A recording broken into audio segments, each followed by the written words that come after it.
Bonjour, rebonjour, nous sommes toujours ici au Sound Days, le grand salon audio à Paris, directement ici au carreau du Temple. Il fait pas beau dehors, on s'en fout, on a la chaleur ici dans le corps. Et on va parler d'un truc absolument génial, comme tout ce que l'on fait ici, génial, les platines. Alors tout le monde connaît les platines, mais là on a des platines un peu particulières qui sont connectées, Bluetooth. Bref, l'avenir de la platine, parce que ça évolue beaucoup, c'est un terrain de jeu incroyable, plus que vous le croyez d'ailleurs. Je les ai invités pour ça, parce que tout seul, vous savez, moi, rien du tout. Salut, comment tu t'appelles François? Salut Pépé, François, donc François Europe Audio Diffusion pour Macintosh, célèbre marque pour le moins, audio. Ici ils sont des stars depuis tellement, combien de temps C'est marqué là, regarde. 70 ans, mon âge en platine, c'est merveilleux. 70 ans d'existence pour Macintosh, je vais revenir vers toi tout à l'heure parce que franchement ça, je ne sais pas si on le voit bien à l'image, c'est pas commun. Surtout pas chez toi. C'est pas du tout commun chez nous, c'est vrai. Très et là non plus, bonjour messieurs, dames, tu t'appelles comment? Judith. Bonjour Judith, Pépé. salut. Donc pour Ellipson, je m'occupe des comptes clés chez Ellipson. D'accord. Et toi? Et Clément, bonjour Pépé, moi je suis responsable développement et design pour les marques d'Avé-Industrie, donc Ellipson. Ellipson. Donc ce qui est intéressant avec vous trois, c'est qu'on va avoir un terrain de jeu incroyable pour parler parce que vous avez des produits extrêmement différents. Donc c'est bien, on va parler de la platine connectée, vous allez donner vos idées sur le Bluetooth, pas Bluetooth, et justement, si ça ne vous ennuie pas, on va laisser la place aux ancêtres pour commencer, parce que des gens qui ont 70 ans, je vais les laisser parler de leurs produits, parce que c'est une surprise d'avoir, quand on voit le design, on a compris que ça va coûter 4,55 € à peu près. Au moins. Donc François, explique-moi un peu, quel est ce concept qu'on a vu tomber du ciel chez Macintosh? On n'est pas habitué à ça quand même chez toi. Non, clairement pas, on n'est pas habitué à ça chez Mac. Mac, tu nous connais et vous nous connaissez. Ah ouais, tout le monde connaît ici. Si on remonte très loin, Mac, c'est quand même les amplis de Woodstock. Et c'est vrai que c'était l'amplification. Mac, on est né par l'amplification, on est né par toutes ces gros racks, ces choses toujours extrêmement lourds, physiquement imposants. Voilà, on en impose à la fois par la qualité sonore, mais aussi par le poids de nos appareils et par le look de nos appareils. C'est vrai que là, on arrive sur un concept très innovant chez nous. On a plein de confrères qui se prêtent au jeu, mais on arrive sur un concept de tout en un. Donc c'est une platine, oui, visuellement c'est évident que c'est une platine, mais pas que. C'est une platine où on a l'ampli qui est intégré, donc le pré-ampli à tube qu'on aperçoit ici, ampli à tube, forcément, 70 ans, on a bien hérité, on a hérité du moins de la partie historique tube, donc pré-ampli à tube, l'amplificateur intégré, et on a aussi, on fait le grand écart, c'est-à-dire qu'on a à la fois la platine vinyle, mais aussi la petite antenne qu'elle a, qui est en Bluetooth. Ça permet vraiment de répondre à la fois à la nouvelle génération qui se sert évidemment de son téléphone, mais aussi à cette nouvelle génération qui redécouvre le vinyle et avec le plus grand bonheur de tous. Alors moi j'ai une question de suite avant de passer avec les deux bipettes d'Ellipson. J'ai une question parce que là ça me brûle les lèvres. Est-ce que, alors là tu vas la prendre, tu vas te la prendre la question. Allez, vas-y. Tu vas voir, ah, tenez-vous bien. Est-ce que par hasard, pour tous les fans de Macintosh, qui sont quand même des gens qui sont des puristes, quand vous avez lancé ça, c'est pas l'hérésie de chez Hérésie de incroyable que c'est Game of Thrones de la hi-fi du monde? Alors, ça peut être pris comme ça, et pour être très sincère, au lancement, on a eu un petit peu cette réaction-là. Et après, juste au lendemain du lancement, on a eu les premiers applaudissements. Pourquoi?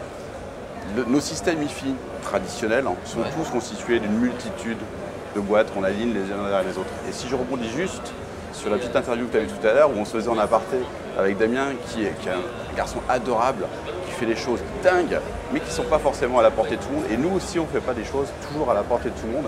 Et on a eu plusieurs remarques, et notamment auprès d'un public où pas grand monde ne parle, que sont les femmes. Que nos systèmes sont extrêmement compliqués d'utilisation. Même dans notre univers général, c'est quand même compliqué. On a vite 1, 2, 3, 4 télécommandes, une pour la télé, une pour le Blu-ray, et c'est vite des usines à gaz, là où les gens veulent finalement de la simplicité.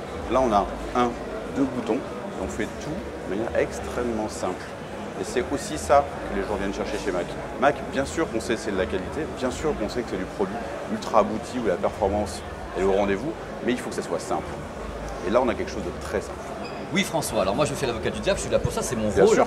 Il y a des gens qui te diraient ici, ok c'est une platine, on va parler justement avec vous de ça aussi tout à l'heure, c'est une platine vinyle. Dans le principe de la platine vinyle, on aimerait qu'il y ait le moins de vibrations, le moins d'électronique, le moins de trucs dedans. Et là vous balancez des tubes, des machins, des trucs électroniques à l'intérieur. Est-ce qu'il n'y a pas un problème technique autour de la platine, sachant qu'elle est chargée d'électronique comme ça à l'intérieur? Bien sûr qu'il y a des problèmes techniques, mais bien sûr qu'on a aussi des ingénieurs qui sont là pour... C'est pas des magiciens non plus, Pas François. des magiciens, mais c'est quand même des gens Il se passe rien de brillants mal là-dedans. Il se passe forcément des choses un petit peu compliquées, mais il y a aussi des parades, et des parades techniques. Macintosh, c'est avant toute chose une société d'ingénierie. D'ailleurs, le nom du site web, on parle, c'est macintoshlabs.com, c'est vraiment une boîte d'ingénierie. Et donc, ils sont là aussi pour répondre à ces problématiques-là. Typiquement, le petit plateau qui est là, c'est une petite plaque de tôle qui fait 7 mm d'épaisseur, rien que ça. Un blindage, quoi. Un joli petit blindage, qui permet simplement d'isoler le plateau, donc la partie vinyle, de la partie électronique qui est juste en dessous. Voilà. Et les autres questions que je vais te poser rapidement. Mise en réseau? Pas de mise en réseau. Donc le Bluetooth, le Bluetooth, l'optique, si on veut reconnecter une télé ou une autre source numérique, un coax. Les borniers. Les borniers analogiques, si on veut récupérer une autre source analogique. Une petite sortie caisson qui permet d'alimenter un caisson grave. Et on a un 2 fois 70 watts ou 4 ohms. Voilà, c'était la question. Pour alimenter les enceintes. Donc ils m'ont juste à choisir les enceintes. Tu mets les enceintes derrière et tu as un concept tout en un, signé donc Mac avec la platine, l'entraînement, la courroie, l'ampli. C'est du délire. J'ose pas te poser une question qui va te faire tout drôle. Tu me connais, tu la vois venir la question. C'est ça. Savoir où est-ce que c'est fabriqué. C'est ça que tu veux savoir. Où est-ce fabriqué et combien est-ce que la bestiole va coûter aux gens? Parce que moi je vois le truc, je vois le compteur tourner au fur et à mesure qu'il me parle du produit. Parce que vous ça va être light. Mais là de l'autre côté c'est bien que vous soyez là parce que c'est pas light du tout. Allez vas-y balance. Donc évidemment que c'est fabriqué aux États-Unis, avec Binghamton dans l'État de New York. Oui. Et le petit prix qui va avec, c'est 8 300 €. Mais ça va. C'est un prix acceptable. On est sur le salon ici, on est une sorte de salon aussi sympa où il y a de la high-end. Donc là, mais c'est quand même un produit qui est unique. C'est unique chez vous. Et c'est unique tout court ce genre de produit. Moi, j'en vois pas des wagons ici que ce soit. Mais Macintosh est aussi unique. Oh les gars, mais tu sais, tu peux plus rien faire avec toi. On va revenir à toi tout à l'heure, François. J'en vais vous laisser parler maintenant d'un produit qui fête vos 80 ans d'existence. Tout à fait. Alors tu veux attaquer Eh bien donc là, nous présentons la Ellipson version 80 ans avec une finition dorée. La platine, c'est une platine amplifiée et Bluetooth. Elle est amplifiée et Bluetooth. Très amplifiée, tout à fait. Donc là, en fait, l'avantage de ce genre de produit et du Bluetooth là-dessus, c'est que quelqu'un qui a une collection de vinyle ou qui veut démarrer une collection de vinyle, c'est un produit accessible à tous. Il a sa petite enceinte connectée à côté en Bluetooth. Il a juste à l'acheter, la brancher. Bluetooth, c'est terminé. Il n'y a pas besoin de. Mais toi aussi, hein, je veux dire, si j'ai plusieurs enceintes à 300 € à mettre derrière, elle fonctionnera également. Tout à fait. On est d'accord. On est d'accord. On est d'accord. Alors donc, est-ce que c'est la première fois, parce que François, je sais que c'est la première fois, est-ce que c'est la première fois que vous créez un produit comme ça? Alors la platine a déjà 2 ans, mais effectivement la platine Bluetooth en version 80 ans, celle-là, c'est la première fois qu'elle sort. Et en tout cas, Ellipson a été le premier à créer une platine Bluetooth et surtout made in France. Vous êtes les premiers sur la platine Bluetooth? Tout à fait. Made in France. Mais premier worldwide? Oui. Vous êtes sûr de ça? Vous êtes sûr? En tout cas, made in France, on est les premiers worldwide. Je vais voir Audio Technica de l'autre côté, qu'on a des wagons. C'est-à-dire, est-ce que par hasard, vous ne seriez pas les premiers? Ils vont répondre oui, de toute façon, n'importe comment. Mais oui, c'est vrai. On s'en fout. Alors. Donc là, le modèle se pointe. Est-ce que tu as des caractéristiques techniques particulières à me donner sur ce produit? Des choses, parce que tu l'as conçu, c'est toi? Alors, c'est notre équipe, tout à fait. Votre équipe? Tout à fait. Donc là, l'avantage de cette platine, c'est que c'est un Bluetooth aptX. Donc ça amène une qualité audio meilleure qu'un Bluetooth traditionnel, avec voilà, une qualité quasiment CD. Et donc, en fait, c'est vraiment un produit plug and play. C'est plug and play, simple. donc les gens ne se prennent pas la tête. Hein. Voilà. Elle est préamplifiée, donc tu peux mettre derrière, tu as les signes pour sortir directement le signal. Tout à fait, exactement.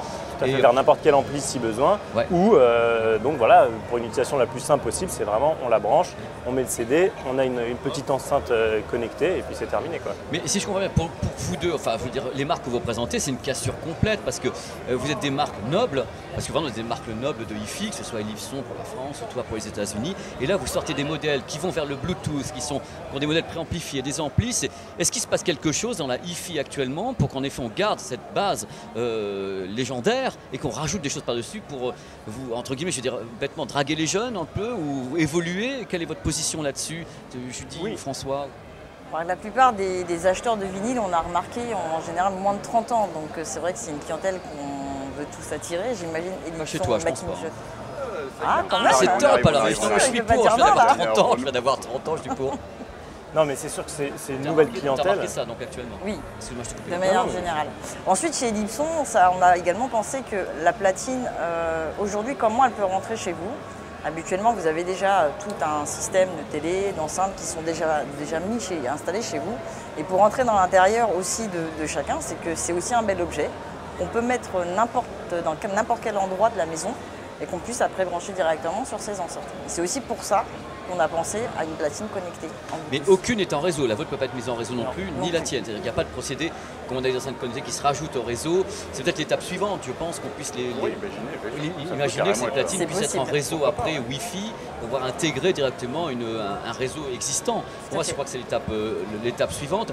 Donc, quel était, même chose pour vous, l'accueil du public par rapport au fait que vous lanciez ce type de platine, vous qui êtes aussi historique que Macintosh pour Alors la version française. déjà Ellipson, effectivement, on était connu pour nos enceintes, puisque depuis 80 ans, enfin voilà, on fait des enceintes, on est très connu pour ça.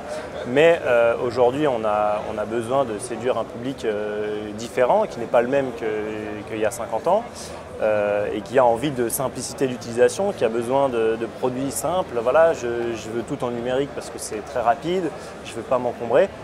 Donc l'accueil a été très bon. On a su montrer que par d'autres produits, que notre histoire elle est méritée, qu'aujourd'hui on s'inspire de ça pour faire des produits de qualité, mais on montre aussi qu'on est inscrit dans le futur, dans la modernité, avec des produits neufs et cohérents avec ce que attend le public aujourd'hui. Vous avez combien de platines vous en gamme en France, Judith, t'en as combien? Alors là, on a la version 80 ans, on a le modèle Alpha qui existe en modèle classique préamplifié Bluetooth, modèle Omega. Pareil, préamplifié et Bluetooth. Je l'ai vu, j'aime beaucoup celle-là. Avec la finition Black Carbon. Ouais. Voilà. Black Carbon, on en a parlé hier, le Black Carbon. Oui. Voilà, et on a également deux éditions consacrées à Johnny Hallyday. Oui, ça je l'avais vu, elle était ici l'année dernière d'ailleurs. Exact. Donc toi je ne me demande pas combien t'en as comme ça, parce que c'est la seule que tu as comme ça. C'est la seule. On en a 3 au catalogue. En général, on a 3 modèles de platine, juste platine simple, on va dire classique. Simple, classique. On en a 3 quand même. Et là, c'est donc la première. C'est la première qui soit vraiment avec l'ampli intégré. Toi qui es dans les secrets des dieux aux États-Unis, est-ce que cette idée d'avoir fait ça et l'accueil que vous avez eu, tu m'as dit que les gens ont un peu crié quand c'est sorti, le lendemain, ils ont applaudi l'idée du produit. Est-ce que tu sais s'ils sont en train de travailler sur d'autres modèles peut-être plus accessibles qu'un produit trop, on va dire, récent, on vient de la sortir. Elle vient juste d'arriver. Elle vient vraiment juste d'arriver, donc on est encore dans les premières livraisons. Ça vient d'arriver aussi celle-là chez vous, non? La version 80 ans, oui, mais la version la platine 80 ans vient d'arriver. Oui. Donc on est des jeunes avec des platines jeunes. Voilà. Donc toi, petit jeune de 80, 70. 70 ans, c'est quand même top. Donc toi, moi je pense en effet que c'est une vraie alternative. C'est une vraie alternative. Ça permet d'accéder ou d'offrir des solutions à une autre population. On a bien sûr les audiophiles que l'on connaît par cœur et qui nous suivent depuis très longtemps et qu'on continue d'accompagner et sur lesquels on continue d'innover.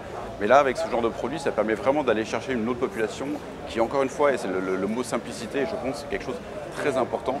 On a besoin aujourd'hui que les choses soient simples.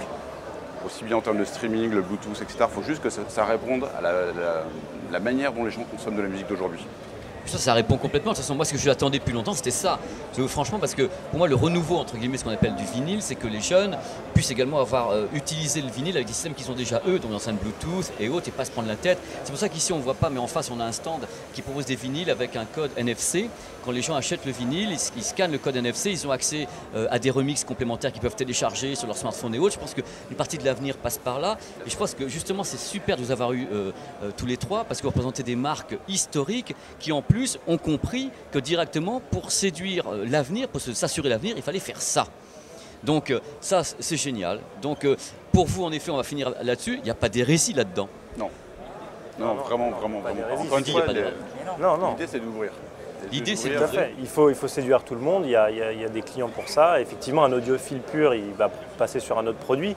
Mais il y en a pour tout le monde et avec ce genre de produit connecté, c'est très simple de démarrer une collection vinyle. Voilà, on retrouve quelques vinyles dans le grenier du grand-père. Comment je fais pour les écouter? Au moins, je n'ai pas besoin d'acheter 10 matériels à très cher. Là, au moins, j'ai un seul produit et ça fonctionne très rapidement, quoi. Écoutez, franchement, c'est un beau débat. Non mais vraiment, sans rigoler, merci.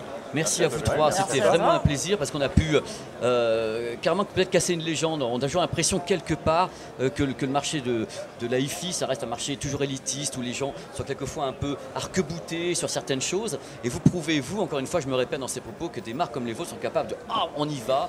on s'ouvre complètement et on s'assure un avenir. Moi je dis bravo. Bravo pour les petits jeunes de 80 ans, 70 ans et 110 ans. Alors merci à nouveau, merci à vous trois. Merci, je crois qu'on peut les applaudir parce que vraiment c'était un beau débat. Surtout pour un autre débat derrière, je ne sais pas ce qu'il y a derrière, mais ça va être passionnant. Restez ici dans les parages. Merci encore. Merci. Ciao. Au revoir.